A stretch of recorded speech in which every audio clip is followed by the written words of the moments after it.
leadership. I'm going to cut those guys off because who knows what we'll say. We're streaming. We're streaming. Good. Yeah, we are streaming. We are streaming. Not screaming like the new Scream. This trio of true leaders are still figuring out a trio of technology things. Haha, get it there? Okay, that was terrible. Anyways, welcome to True Leadership for the third time. No, Mike? No? All right. Yeah. So, we are here to discuss all aspects of leadership, not just organizational, developmental, but in life, in ourselves, in those around us, how we're leading at home, how we're leading at church or in our neighborhoods, at the local grocery store, whatever. But just the opportunity to really just chat about even some of the most basic concepts of what leaders are. And that's where we are this whole year. We're going to be in this series the whole year. I think I've got the 52 weeks nailed down. Leaders are.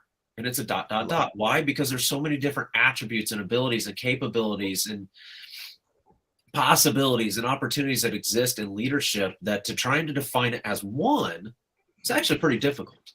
But to define it in many other different ways and see who has those different strengths and who has those different weaknesses, not to put someone who has strengths on the pedestal or someone who has weaknesses down off the pedestal as much as it is, how can we continue to strengthen and guide one another? And one of the things that is critical in leadership is the ability to be humble. And this is one that I'll be honest with you, as a young, very early promoted shift manager, assistant manager, and general manager of Pizza Hut, was on one hand, it was looking back at my 20-year-old self as a 40-year-old now, I'd say I'm about 50-50 on how humble I was or was not. Just going to be real about this. I was pretty arrogant young. I really was. And it was because I had been promoted so early. It was because I had been told good job, but I also didn't have a lot of people that could take me off my peg until a little bit later in life, and got brought down in a quick hurry. And I'm grateful for that, actually. Now, back then, me would not have said that. I'd be like, oh, these guys are jerks. They're always tearing me down. There's a huge difference between tearing people down and constructive criticism. I'd say I had a little bit of both. I needed a lot of both. So, but that said, though, there does come a time where you do really just need to be humble in how you accept praise, how you accept criticism. It's not to say that you just have to be downtrodden and always just going, oh, thanks, Jim, for being nice to me. No, you can accept a compliment. You can accept praises and rewards. But again, there's this huge difference between still running around with the medal on your neck and the trophy above your head 6 months after the fact when no one even remembers that it happened to, hey, right now I'm going to enjoy this moment. That's one of the things I love about, you can tell great leaders in sports, because they're the ones that say, you know what, today we're going to enjoy this. Tonight, we're going to enjoy this. We're going to celebrate this. We're going to be with our families. We're going to be with one another. We're lifting the trophy, and maybe even the next couple to say, after the Super Bowl, most will say, like Andy Reid says it, the head coach for the Chiefs, says, you know what, the next couple days, we are going to celebrate this. But there's going to come a time where we got to start looking at next year. What's the next season going to look like? And it gets real serious in that moment. And I think there's a difference between accepting high praise for a while and understanding the difference in when it's time to be humble. Believe it or not, after saying all that about myself as a young kid, because of some of that, well, we're just going to stick with constructive criticism for today's conversation, because some of it was pretty tearing down. Like I said, I needed it.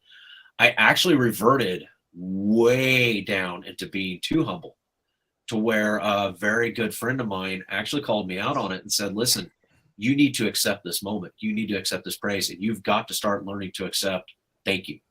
Not as in me saying thank you. I'm pretty good at that, but I was really bad at accepting it.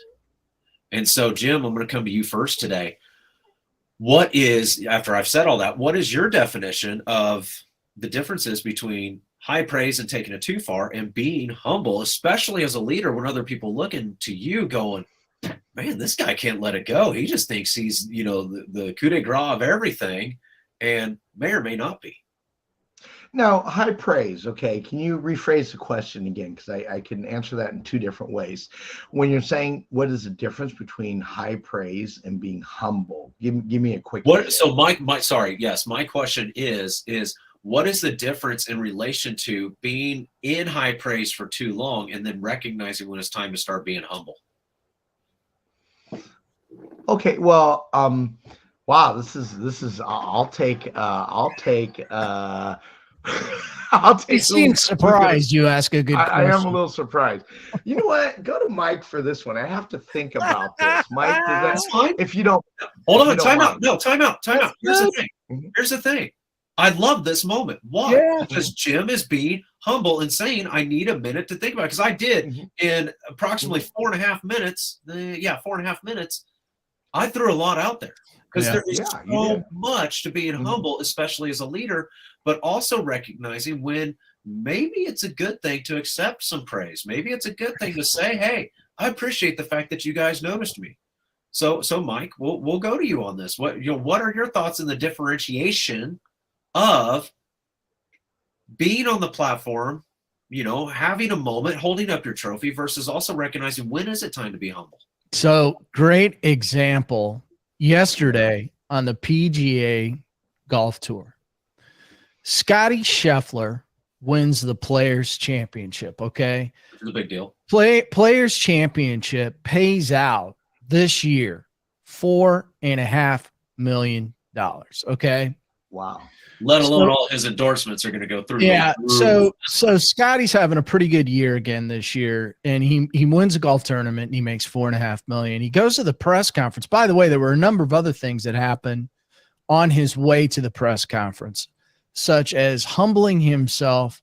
There's a gentleman, I don't know the full story, but there's a gentleman that has a disability that was at the tournament this week and absolutely loves golf. He has some speech problems, some physical problems. And Scotty, what does Scotty do after he wins the golf tournament? He stops by to talk with that kid and get his picture taken with him. He signs some stuff for him.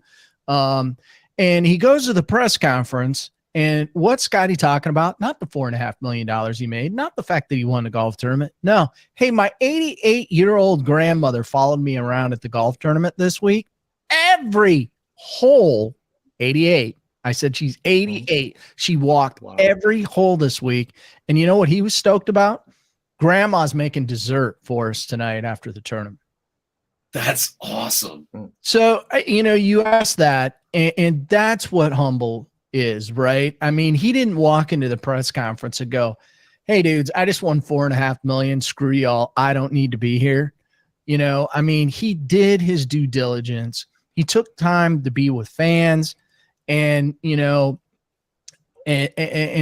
this is a real godly man, by the way. If you don't know Scotty Scheffler, check him out. He's an incredible golfer, great human being. But I mean, this guy's pumped up to go be with his family and enjoy the victory with all of them together and have some of grandma's dessert. Now, I would have to say that's a pretty good story about keeping it humble.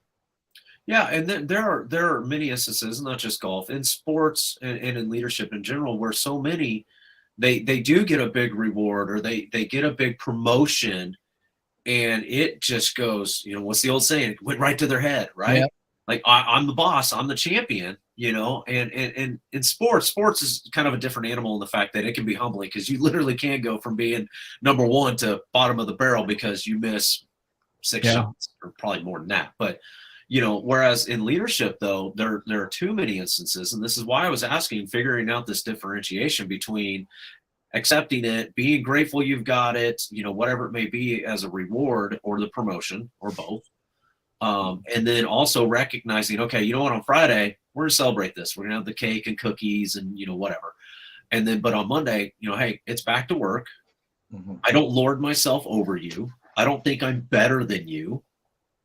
I just have a position that gives me more responsibility, in some cases more liability. I even think, I want to come back to the golf thing real quick. I don't remember who it was, but he'd won whatever championship, and he won a car. And this happens a lot. It's happened in hockey too, where the MVP usually wins whatever car is sponsored by whoever's sponsoring the Stanley Cup. But they walked over and gave him the keys. I believe it was a brand new Camaro. And he turned around and he goes, hey, he goes, you started up. And it was to his caddy. And the caddy's like, oh, I do recall this. Huh? Yeah. And he goes, oh, man, you're going to let me fire it up? He goes, no, I'm going to let you drive it off. It's yours. Mm-hmm. whereas, in 30 seconds, 30 seconds ago, he was holding up this trophy, kissing it, because everybody always kisses a trophy and things like that. So Jim, coming back to you then, where do we start discerning those differences of, we got to cut it off here. It's okay to have some fun. It's okay to celebrate, but at the same time, I got to be humble enough to accept the fact that starting at some point, it's back to square one, or back to practices, getting back to watching film, whatever. Well, I love the answer you gave, Mike, as well. I'm going to come at a little different angle.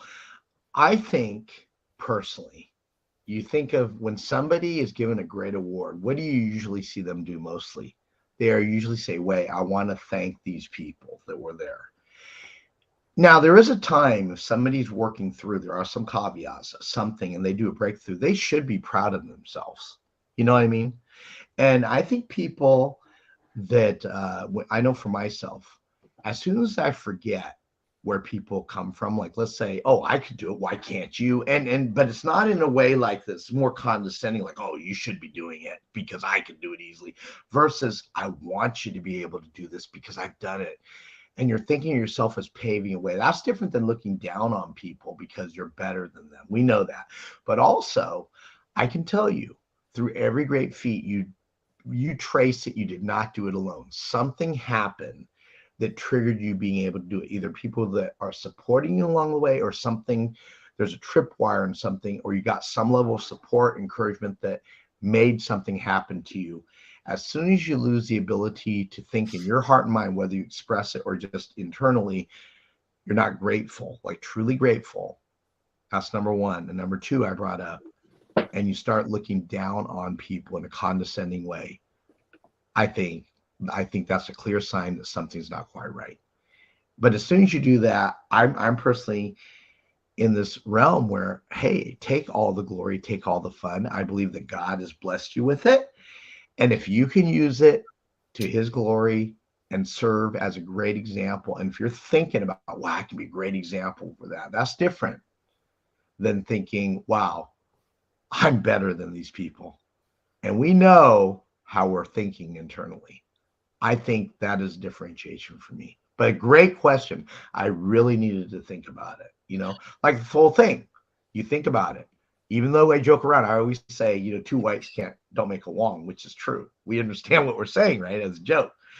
I could look at that as like, wow, is that wrong? Or I could say, hey, two whites, I'm better than you because, two whites, even two white people can't make a Wong, an Asian guy. But I'm saying it obviously in jest. There's a context to it. Why do I do it? To get people laugh and smile. But if I really felt that, you guys are nothing. I mean, two of you guys can't even be who I am, and I really meant it in my heart, it might be something to evaluate. A great example of perspective. So gratitude,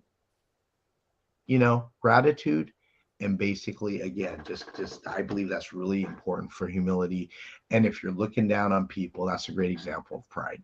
So yeah, and that's, I'm glad you brought that up, because I was looking back at the list here. Back on week 4, we talked about leaders are grateful. And one of the ways to be grateful is to be humble and recognizing that you're not the one person show here. Yep. Anybody who's ever been, it's like so many times you hear this self-made millionaire, self-made this, self-made that. It's like, yeah, you may have come up with an idea. Yeah, you may have been the main driving force, but you didn't do it totally on your own. Yeah. You just didn't. And I've had people, oh yeah, no, I didn't have an employee force. I didn't have secretaries. I didn't have drivers. I didn't have this. Okay, did you have customers? Well, yeah, how else do you think I got to this point? I'm still trying to figure that out, to be honest with you. What does that mean? I was like, the lack of humbleness that you have in appreciating the fact that someone along the way, whether they were an employee or a friend, a family member who loaned you the money, a friend who loaned you whatever, your church helping you out when you needed it most, stuff like that. If you can't sit back and recognize that, are you being true to yourself as a true leader? I'd be honest. The answer is no, it's not. But at the same time, humbleness doesn't have to mean meekness. Humbleness doesn't have to be a weakness either. And that was one of the things that I had a hard time defining after I kind of had it broke off in me to quit being so arrogant. was now I was like, oh, now I got to make up for how much of a jerk I could be, or how many people I didn't recognize. And so then anytime I got praise, I didn't accept it. I was like, oh, yeah, okay, thanks. And then I just walk off. Mm-hmm. That's not good either. That's not the right kind of humbleness. Yeah. You know, look. And look, you know, ahead. I'm sorry. No, go ahead. Well, I want to tell you, Chris Rock, and you didn't pay me for the free publicity here, but he had a comedy routine called Selective Outrage. Have you heard? Did you see that? Yeah. Now there's a lot of stuff in the middle. You know, some of the, I'm not into profanity and stuff, but he's actually a great comedian.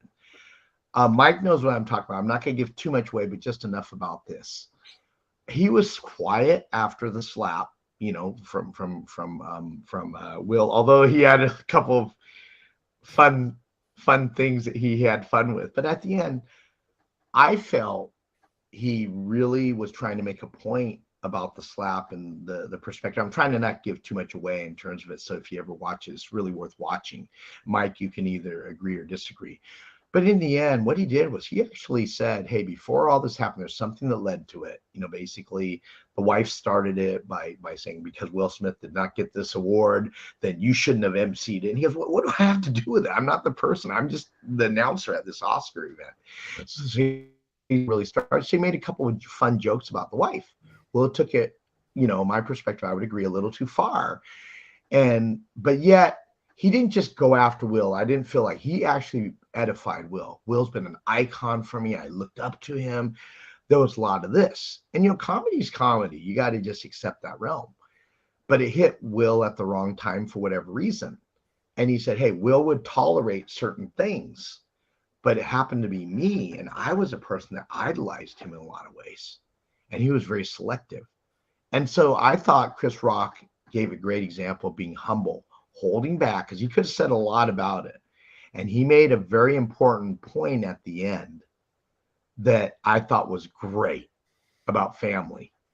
And he really used it to relay a message rather than just get back at Will. And he, even though he could have said a lot, he really wasn't doing it in a demeaning way to Will, but he was addressing the action, not Will as a person. Would you agree with that, Mike? Would that you say that's a good summary of it? I'll be honest and tell you, I heard about this from a high level. I do not know what he said. And to be perfectly honest, I've learned to separate an actor's body of work from who they are, because most of those folks I have very little respect for.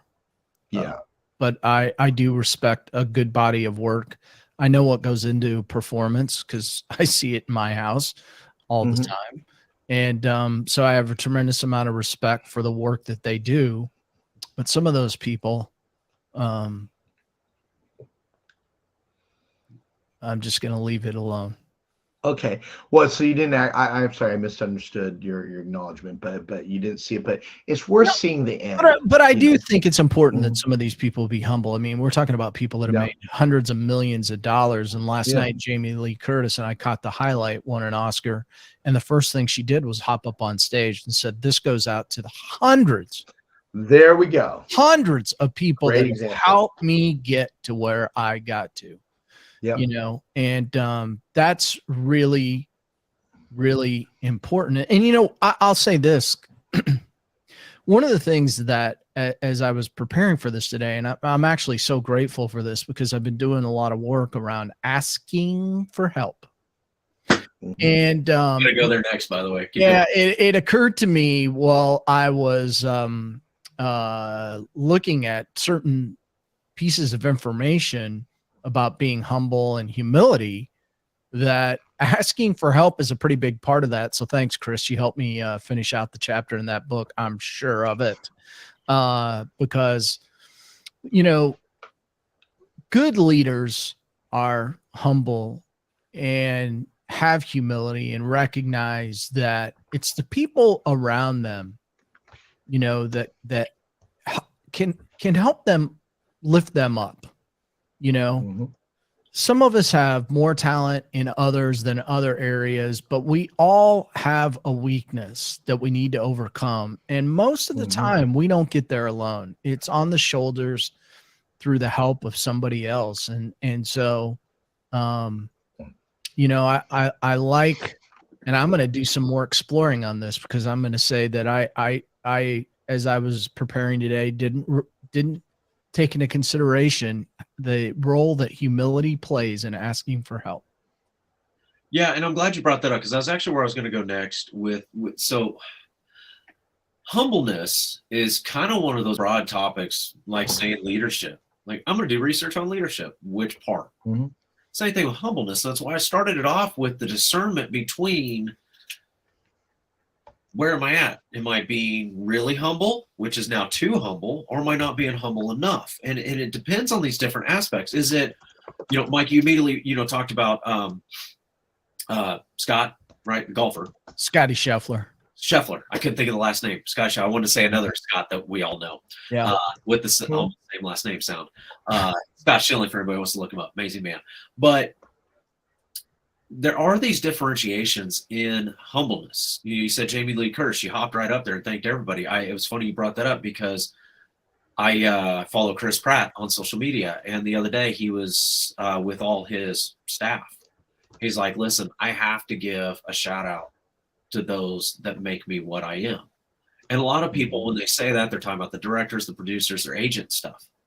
And I feel like, and I could be wrong, so if I am, hey, sorry to anybody, but a lot of times the makeup artists, the hairdressers, the costume people, the social media, you know, those that are behind the scenes, don't always get recognized. And he goes, I can't not do that.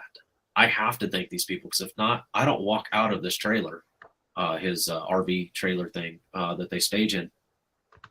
I don't walk out of this ready to go. He goes, I've got voice coaches. I've got this coach. I got that coach. And so humbleness is not just, you know, what spectrum do I fall in a moment of praise. Mm-hmm. It's also being grateful. Like I said, week 4, we talked about leaders are grateful, and I put that up there for a reason. I put that high up because I think it has to be there, because it brings us to this humbleness. But it also stems from being willing to ask for help. Leaders have to be able to do that, whether it's to the very people that they're serving, you know, their employees or their kids or whatever, versus also asking for help for those that are above them, their mentors, their managers, their CEOs, whatever. It's being willing to do that, to have the humbleness to reach out and say, I need help. There's also the humbleness to accept a mistake. Yeah. You really want to get people fired up in the corporate world, ask them if their leaders are humble enough to admit that they made a mistake. Yeah. Well, you know, your whole thing, I wanted to share this. I know we're about out of time, but there's a whole thing, I believe this is from the Filipino culture, but there's a story about the mouse on the caribou's back. The mouse starts to think he's better than the caribou, which is like a buffalo, because he's riding on the peak of the back. And he feels like the caribou's below him, forgetting that the caribou is more powerful, took him where he wanted to go. And, you know, sometimes we can get that. That's where it is. It's all about. Sometimes when we get somewhere, you can start thinking, hey, yeah, I did it. And there should be some level of pride, because sometimes people are overcoming things like, hey, I did it. But then never forget where you came from and the people that got you there. And I think that's so key for humility. It always involves other people, guys. You know, in the GCC, we always talk about teamwork and really helping create a team. It's all embedded in there. So I think let's not be like the mouse. You know, let's just be the caribou. We do what we do, and the mouse is long, and we're able to help them. That's great, you know? So. But also recognize and be humble enough to admit there's times that you need to be carried like the mouse. Absolutely. And I just say that in addition to, Jim, I love what you said there. It's a great analogy, because sometimes you got to be the mouse, sometimes you got to be the caribou. Sometimes you may have to be the person on the side watching the mouse and the caribou. Yeah. But either way, it's the ability to recognize, and this word comes up a lot, and it'll be later on as discerners. It's all about discernment. Mm-hmm. Exactly. What's the right thing to say or do in the right moments at the right time? Are we always going to get it right? Absolutely not. It's just the truth. It's just the truth. And that sucks, but you also got to be humble enough to recognize that. So, Mike Van Pelt, host of the True Man podcast, True Man Life Coaching. Any final thoughts from you, and how do we reach out to you? Final thoughts, huh? Well, listen, I think it's good to be humble because that's being true to yourself. And if you're not true to yourself, you can't be true to the people that you serve. That's just been my experience. So you can find the True Man Podcast at truemanpodcast.com. And you can reach out to me at Mike at truemanlifecoaching.com. That's how you get a hold of me. Awesome. Awesome. And as always, I appreciate you being on here. You always bring a wealth of knowledge, and I appreciate you. I mean that. And someone else I appreciate deeply who's done so much for me, Jim T. Chong, the Walk Star. Final thoughts from you, and how do we get a hold of you?